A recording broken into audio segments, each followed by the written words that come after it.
ఆటోమేటిక్గా జరిగిపోతాయి.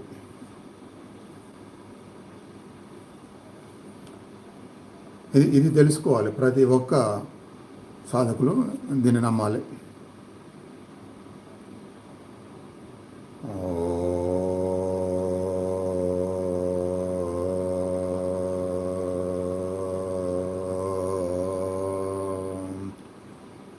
ఇప్పుడు అవుతుంది కదా దగ్గర 2 hours. ఆ 2 hours అవగానే దాదాపు ప్రాక్టికల్గా ఉండాల్సిన లైవ్ టైం అయిపోద్ది అన్నమాట. అందరి నేమ్స్ చెప్పగానే ఇంకా మనం రెగ్యులర్ అలా ప్రాక్టికల్ సాధనతో పాటుగా దైవానుగ్రహ సాధనలో ప్రధానంగా లలిత అమ్మవారి ఆ సహస్రనామాల యొక్క నామాలు అర్థసహితంగా చేస్తున్నాము. అట్లీస్ట్ 5-6 నామాలైనా సరే ప్రతిరోజు జరగాలి. అవి జరిగితే కొన్ని రోజులకు మొత్తం అయిపోతాయి. ఆ ప్లేస్లో మరొకటి మొదలు పెట్టుకుంటాం. లలిత సహస్రనామం లాగానే విష్ణు సహస్రనామాలు అంటే ఏదో ఒకటి ఇలా దైవానుగ్రహం కలిపి చేస్తూ అలానే ధ్యాన సాధన ప్రాక్టికల్గా చేస్తూ ఈ రెండింటి వల్లనే ప్రతి ఒక్కరికి ఎలాంటి లోపాలు లేకుండా సరైన సాధన సాగడంతో పాటుగా దైవానుగ్రహం కూడా జరుగుతుందన్నమాట.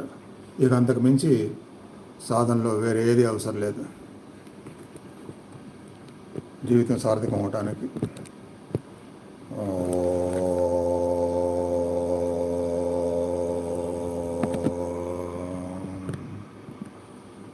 ఈరోజు మార్నింగ్ ఒకతను ఒక హాఫ్ అన్ అవర్ మాట్లాడాడు. అంటే కొత్త వాళ్ళకి ఏదైనా ఇబ్బందులు ఉంటే ఎక్కువసేపు మాట్లాడతాను. అలానే వేరే ఎవరో గురువు ఒక 41 days లలిత అమ్మవారి మంత్రోపదేశం ఇచ్చి సాధన చేయమంటే అలా చేసినప్పుడు ఒక్కసారిగా లైఫ్ చాలా మారిపోయింది. ఎక్స్పెక్ట్ చేసిన దానికంటే ఎక్కువ శాలరీతో గొప్ప ఉద్యోగము, మంచి లైఫ్, అన్నీ బాగా జరిగినాయి. కోరుకున్న అమ్మాయితో వివాహం అన్నీ జరిగినాయి. కానీ మరి ఏం జరిగిందో సాధన అంతే. ఆ 41 days తర్వాత మళ్ళీ చేయలే. అమ్మవారు అనుగ్రహించారు. అనుగ్రహించినప్పుడు ఎలా అనుగ్రహించారు? అతనికి రుజువైంది. ఎలాంటి రుజువైంది? దైవం అంటే ఏదో సాధన చేయటము, ధ్యానము, మంత్రాలు చేయటమే కాదు, నిజంగా మనల్ని దైవం చూస్తారు, గమనిస్తారు, అడిగిన దానికి స్పందిస్తారు, అనుగ్రహిస్తారు అనేది క్లారిటీగా తెలిసినట్టుగా రుజువైనట్టుగా జరిగింది. అంత రుజువైనా సరే మరి అంత రుజువైనప్పుడు లైఫ్లో సాధనలు ఎంతో కొంత వదలకూడదు కదా. అతను చేసిన పొరపాటు ఏంటంటే వదలటం. వదిలేసరికి ఎంత అనుగ్రహం కలిగినా జన్మజన్మల పాపకర్మలు అనేవి ఉంటాయి కదా.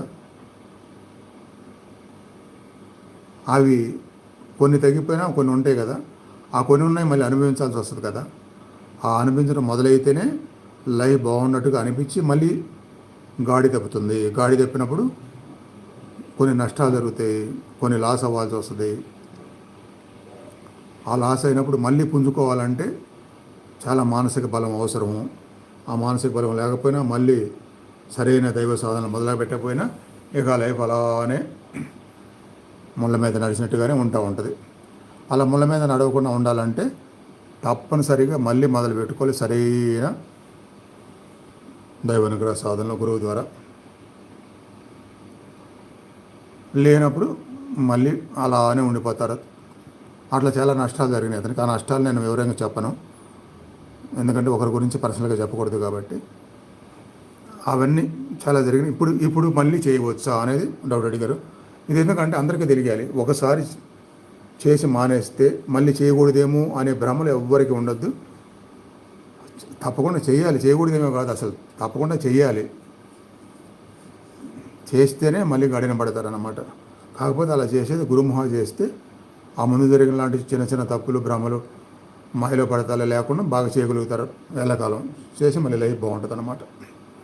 కాబట్టి అలా ఎవరన్నా జరిగితే మళ్ళీ పూనుకోండి సరిగా చేయడానికి. తప్పకుండా గాడిన పడుతుంది. ఎందుకంటే మళ్ళీ అనుగ్రహం మొదలైతే మళ్ళీ ఆ పాపకర్మ భారాలు అంతా అనుభవించకుండా తగ్గించి కాపాడుతూ ఉంటారు. ఆ కాపాడేట్టుగా మనం చేసుకోవాలి ఎప్పటికప్పుడు.